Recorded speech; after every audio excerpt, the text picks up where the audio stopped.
네, 북한이 오늘 오전 조선중앙통신 보도를 통해서 어제 발사한 미사일이 화성 12형이라고 밝혔습니다. 네, 북한은 어제 미사일 발사가 태평양 군사작전의 전주곡이라고 주장해서 앞으로도 미사일 발사가 이어질 수 있음을 시사했습니다. 왕선택 통일외교 전문기자와 함께 자세한 내용 분석해보겠습니다. 자, 어서 오십시오. 네, 안녕하세요. 자, 북한이 오늘 아침 어제 발사한 미사일이 화성 12형이다 이렇게 보도를 했죠. 네, 그렇습니다. 앞서서 김지선 기자 리포트를 통해서 들으셨습니다만 미사일 종류를 확인을 했습니다. 예. 화성 12형이다 이렇게 했고 또 미사일 발사 이유에 대해서 스스로 이야기를 했습니다. 예. 두 가지로 볼 수 있는데 첫째는 한미연합 군사훈련에 대한 대응이다 이렇게 설명을 했고 두 번째로는 괌 견제를 포함해서 태평양 군사작전의 첫걸음이다 이런 표현이 있었습니다. 네. 두 가지로 볼 수 있고요. 예. 날짜를 어제로 한 배경에 대해서도 설명을 했습니다. 8월 29일이 경술국치일이니까 그것을 상기시키기 위한 날짜 선정이었다 이렇게 설명을 했고 예. 네. 그다음에 굉장히 중요한 메시지가 있습니다. 미국의 언동을 주시한다고 했는데 다시 말해서 미국에 대해서 한미연합 군사훈련을 하지 말라고 했는데 했다. 예. 그래서 이번에 쏜 것인데 앞으로도 계속 지켜보겠다라고 하는 경고가 있었습니다. 네. 그리고 마지막으로 이번 북한의 발표에 좀 특이사항이 기술적 차원의 수치 자료를 공개하지 않았습니다. 예. 몇 킬로미터를 날아갔고 고도는 얼마고 방향은 어디고 이런 것들을 지금까지는 자세히 보도를 했는데 네. 이번에는 아예 언급 자체를 하지 않았습니다. 이런 것은 굉장히 중요한 특징인데 제가 볼 때는 기술적 차원에서 좀 실패한 게 아닌가 그런 생각이 좀 듭니다. 네. 일단 그 미사일 종류가 화성 12형이라는 거는 미국도 예상을 한 거죠. 그렇습니다. 오늘 새벽 미국에서 북한 발표 이전에 국방부가 발표를 했습니다. 예. 네. 중장거리 미사일로 확인이 된다. 이제 이렇게 이제 발표를 했는데 중장거리 미사일은 3,000km에서 5,500km를 나가는 미사일을 이르는 말입니다. 예. 네. 화성 12형이 바로 거기에 해당 사항이 있습니다. 그래서 예. 화성 12형을 지목을 한 것인데 사실 이것은 뭐 어려운 전망은 아니었습니다. 다 알다시피 북한이 이미 괌포위 사격을 이야기하면서 화성 12형 4발을 날려보내겠다라고 예고한 바가 있기 때문에 네. 이번에 화성 12형을 쐈을 것이다 예상을 했었고요. 다만 거리가 괌까지 3,300km 정도 나와야 되거든요. 예, 예. 그러니까 제대로 북한이 미국이나 일본이나 한국을 위협을 제대로 했으려면 3,300km를 보냈어야 됩니다. 예. 네. 그런데 2,700km밖에 안 나갔죠. 600km가 덜 나갔습니다. 예. 말하자면 위협을 하려고 했지만 좀 못 미친 그런 상황이 되는데 예. 그러다가 보니까 2,700km다 보니까 약간 화성 12형이 아니고 다른 게 뭐가 있나 이런 생각을 좀 해봤던 게 사실이고요. 그렇죠. 네. 그래서 무수단 미사일이 사실은 괌 타격을 위해서 오랫동안 준비한 거기 때문에 무수단 미사일이 아닐까. 아니면 북극성 2형이 2,000에서 2,500 정도 나가니까 그거가 아닌가. 또 우리가 모르는 미사일 중에 또 북극성 3형도 있는데 예. 그것이 아닌가 이런 식의 이제 논의도 있었는데 그런 모든 논의가 다 이렇게 정리가 되고 예. 화성 12형으로 정리가 됐습니다. 예. 여기에서 한 가지 이제 얘기할 게 무수단 미사일 이제 북한이 거의 포기한 게 아닌가 이런 확신이 좀 들고요. 예. 네. 그동안 실패를 많이 했죠. 많이 했고 예. 이제 한 번은 성공한 적이 있었는데 너무 많이 실패를 해서 아예 그냥 무수단 미사일은 그 개발 프로그램은 폐기한 게 아닌가 이런 생각이 네. 좀 들고 예. 그다음에 화성 12형 사거리 이게 약간 문제가 있습니다. 지난 5월에 이제 처음으로 성공을 했을 때 한 5,000km 전후를 나갈 것이다. 예. 우리가 이렇게 예상을 했는데 이번에 2,700km 나갔거든요. 예. 일반적인 예상 사거리보다 훨씬 적기 때문에 네. 너무 과대평가하는 게 아닌가 이런 생각이 좀 듭니다. 지금 2,700km 이제 날아간 것 때문에 어제 이제 그 나오는 얘기로는 탄두의 중량을 높였거나 네. 아니면은 연료 주입을 좀 덜했거나 뭐 이런 그렇죠. 분석도 했었어요. 그러니까 맞습니다. 결과적으로는 그러니까 왕선택 기자가 분석하는 거로는 북한이 의도했던 대로 실험이 진행되지 않았다 이렇게 봐야 되는 건가요? 제가 볼 때는 어떤 형식으로든지 이제 탄두 중량을 뭐 더 무겁게 해서 덜 나가게 하고 연료를 덜 넣어서 또 덜 나가게 할 수 있습니다. 네. 그런데 그렇게 해도 3,300에 맞춰야지 예. 2,700에 맞출 필요가 전혀 없거든요. 그러니까 이것은 제가 봤을 때는 뭐가 좀 잘못된 거고 거리가 생각보다 덜 나간 것이 아닌가. 그래서 북한이 발표할 때 제대로 이제 수치를 발표를 예. 하지 않고 그냥 넘어간 게 아닌가 이런 생각을 좀 하게 되는 것이죠. 예. 네. 북한이 미사일을 발사한 이유를 설명한 부분 가운데 태평양 군사작전의 첫걸음이다. 이 부분이 참 의미가 있는 것 같은데요. 네, 이게 이제 괌도를 견제하기 위한 의미심장한 전주곡이다. 그다음에 앞으로 훈련을 더 많이 해서 전략 무력을 전력화하고 실전화하고 현대화를 해야 되니 다그쳐라. 이런 이제 표현이 들어가 있습니다. 네.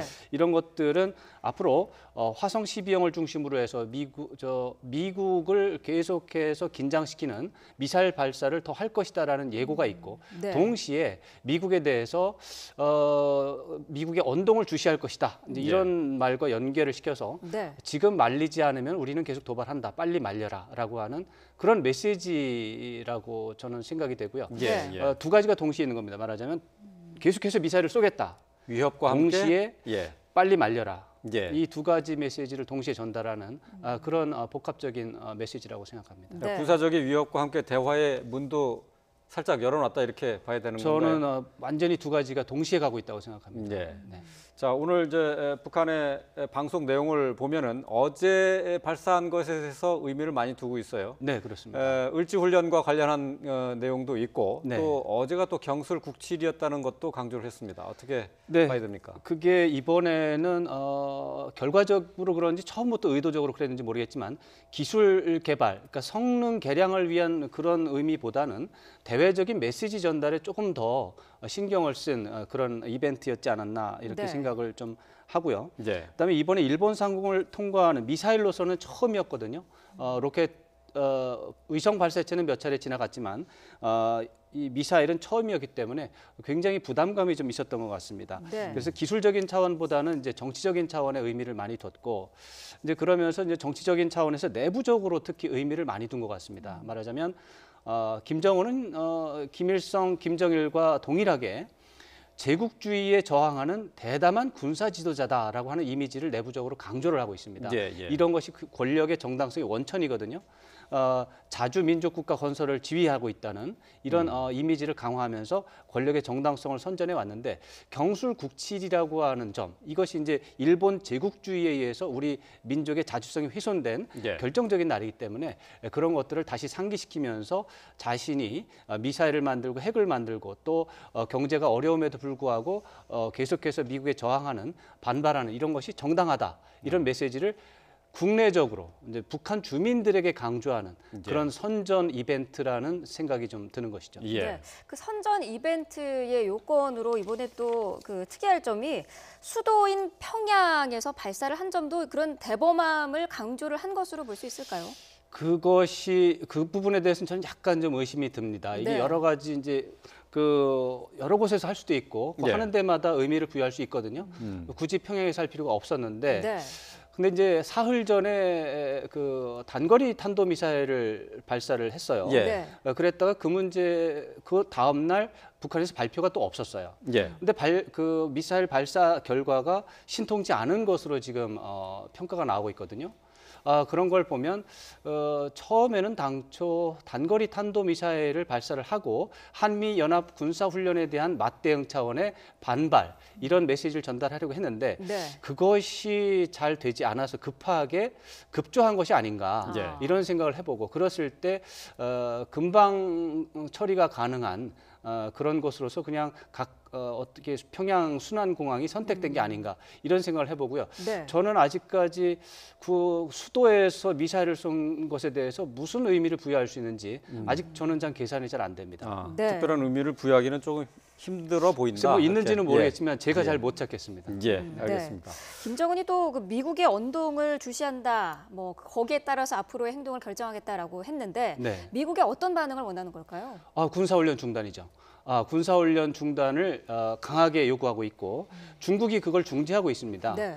핵과 이제 미국이 요구하는 것은 북한이 핵과 미사일로 주변 국가를 위협하고 미국 본토를 위협하니까 하지 말라고 하는 게 이제 트럼프의 요구이고 미국의 요구이지 않습니까? 네. 근데 북한은 한미 연합 군사훈련을 하면서 북한을 위협하는데 어떻게 가만히 있느냐. 대응책을 마련하기 위해서 우리는 불가피하게 핵과 미사일을 개발하지 않을 수 없다라고 하는 논리를 중국에 말하고 있는 것입니다. 네. 그러니까 중국이 중간에 듣고 있으니까 그 말도 일리가 있다 해서 북한의 핵과 미사일을 멈추게 하려면 한미연합 군사훈련을 중단하는 게 방법이 될 수 있다. 그래서 양쪽 다 중단을 해라라고 지금 요구를 하고 있는 것이거든요. 네. 그런데 이제 그 괌포위 사격 운운하면서 미국에 언동을 주시하겠다라고 하는 것은 한미연합 군사훈련을 중단하든가 획기적으로 줄이라고 했는데 조금 줄였는데 많이는 안 줄였거든요. 네. 그런 거에 대해서 불만을 표명하는. 그런 뭐 한미연합 군사훈련을 축소를 거의 안 하는데 예. 핵과 미사일을 중단할 필요가 없지 않느냐 예. 그런 차원에서 자신의 입장을 보여주는 그런 차원으로 볼 수 있고 언동을 주시한다. 앞으로 또 계속해서 언동을 주시한다라고 하는 말은 앞으로도 한미연합 군사훈련에 대해서 입장 발표를 해야 된다. 이런 식의 얘기고 화염과 분노 같은 발언은 다시 하지 마라. 예. 이런 이제 메시지 전달이 되겠죠. 예. 김정은이 미국을 향해서 앞으로의 네. 언동을 주시하겠다라고 했는데 트럼프 미 대통령은 모든 옵션이 테이블 위에 있다. 또 그리고 어제 아베 총리와 통화를 했을 때는 네. 지금은 대화할 때가 아니다 이렇게 얘기를 했거든요. 다시 강경 모드로 돌아간 겁니까? 그렇게 해석을 할 수 있는 여지는 있는데 저는 그동안 트럼프 대통령의 행보를 계속 추적을 해본 결과 강경 모드로 돌아갈 것이라고 하는 것은 좀 경박한 판단일 수 있다. 예. 트럼프 대통령은 최대 압박과 관여라고 하는 이중적인 양면적인 대북 정책 기조를 계속 유지할 것이다. 이렇게 보는 게 저로서는 아직까지는 좀 더 신빙성이 있는 것 같습니다. 예. 지금 겉으로 드러나는 것을 도식적으로 해석해서는 안 된다는 그런 얘기가 되겠네요. 뭐 그렇죠. 그러면서 이게 압박과 관여가 양쪽 바퀴가 동시에 굴러가면서 북한이 도발을 하면은 압박 쪽에 좀 더 무게가 실리고 또 북한이 도발을 좀 약간 멈추면 관여 쪽이 조금 더 작동을 하면서 예. 압박과 관여는 같이 항상 굴러가는 것이죠. 네. 모든 옵션이 테이블에 있다. 이 말은 사실은 좀 무섭게 들립니다. 이 말은 외교 용어로 모든 옵션이 테이블에 있다라는 말을 번역을 하면 군사적인 옵션을 쓸 수 있다라는 말이거든요. 예. 네. 그래서 이제 그런 말을 했기 때문에 좀 굉장히 강경 모드로 돌아선다라고 하는 해석이 그래서 맞습니다. 그렇지만 트럼프 대통령의 독특한 이제 수사 방식, 말하는 방식으로 봤을 때 예. 이것은 이런 기계적이고 외교적인 언어를 좋아하는 스타일이 아니거든요. 그래서 그런 기계적인 전통적인 번역을 이 상황에서 도입하는 게 적절한가 그런 예. 생각이 들고요. 그런 것보다는 오히려 압박과 관여를 동시에 하는 그런 기조가 여전히 유지가 되고 있고 이런 것과 관련해서 이번 미사일 어제 화성 12형 미사일 발사에 대해서 북미 우주항공방위사령부의 입장 발표라든가 태평양 사령부의 입장 발표가 매우 기계적이고 중립적이라는 사실이 좀 눈에 띕니다. 북미 우주항공방위사령부의 입장은 북미 본토에 위협이 되지 않았다. 네. 이렇게 발표를 했고요. 예. 태평양 사령부 괌에 위협이 되지 않았다. 이렇게 발표를 했습니다. 사실 굉장히 중대한 도발로 우리가 이제 고강도 도발로 분류를 하고 있는데 네. 이 정도 반응이 나왔다라고 하는 것은 굉장히 내부적으로 검토를 많이 했고 조율을 많이 했다. 이렇게 판단이 되거든요. 네. 여전히 관여라고 하는 북한을 관여라고 하는 부분을 통해서 비핵화를 시키겠다 하는 이 정책은 포기되지 않고 있다. 두 가지 압박과 관여는 예. 여전히 이 상황에도 작동이 되고 있다. 이렇게 볼 수 있을 것 같습니다. 예. 네. 북한의 미사일 발사와 관련해서 유엔 안보리가 긴급 회의를 열었는데 조금 전에 들어온 소식에 따르면은 이 긴급 회의에서 의장 성명이 채택이 됐다고 해요. 네, 이게 네. 기존의 그 언론 성명보다 격이 더 높은 거라고요. 네, 한 단계 높은 겁니다. 네. 그렇지만은 뭐 아주 이례적인 것은 아니라서 예. 어느 정도 의미를 부여할지는 좀 생각을 해봐야 되는데 네. 북한의 도발 상태가 고강도라고 봐야 됩니다. 왜냐하면은 미사일 자체는 예전에 쐈던 것 중에 하나지만 일본 상공을 통과했다는 점에서 일본에 대한 불안감이 굉장히 가중이 된 것이고 네. 국제사회가 공분할 수 있는 그런 내용이거든요. 그런 차원에서 그럼에도 불구하고 언론 성명보다 한 등급 높은 의장 네. 성명이라면 적절한 균형이 맞춰진 거지 아주 엄청난 초강경 대응은 아니다 이렇게 볼 수가 있습니다. 예. 네. 어제 미사일을 도발하고 나서 바로 안보리가 소집돼서 성명까지 냈지만 이제 추가적인 제재 결의는 없다고 봐야 되는 거죠. 그것은 좀 지켜봐야 되겠습니다. 일본의 경우는 굉장히 놀랬고 예. 일본의 경우 이런 일이 또다시 계속이 된다면 일본 입장에서는 불편한 점이 많기 때문에 네. 아무래도 미국이나 한국 이제 같이 협조를 요청을 해서 추가 제재 결의를 해야 된다 이렇게 네. 제안을 할 거는 같은데 지금 말씀드린 것처럼 미국이나 북한 또 중국의 입장에서 대화를 통해서 문제를 해결하는 방식에 대해서 여전히 가능성을 열어두고 있고 특히 김정은의 경우 언동을 주시한다라는 말에 담겨진 대화에 대한 관심이 있기 때문에 이런 것들을 생각을 한다면 제재 결의를 강하게 추진하는 것을 중국이 그다지 협조하지 않을 것이고 예. 그렇다면 미국이 중국이 받아들이지 않을 게 확실한데 미국이 강하게 추진할 때는 좀 위험 부담이 있을 겁니다. 그래서 예. 그것은 좀 지켜볼 사안이라고 생각합니다. 네. 예, 알겠습니다. 자, 북한이 올 들어서 어제 13번째 미사일 도발을 했습니다. 북한의 김정은이 미국의 언동에 대해서 지켜보겠다고 했고 또 트럼프 미 대통령은 모든 옵션이 테이블 위에 있다고 했습니다. 한반도에서 또다시 긴장이 또 고조되는 것 아닌가 하는 우려가 있습니다. 자, 관련 내용들을 살펴봤습니다. 왕선택 통일외교 전문 기자였습니다. 고맙습니다. 맞습니다.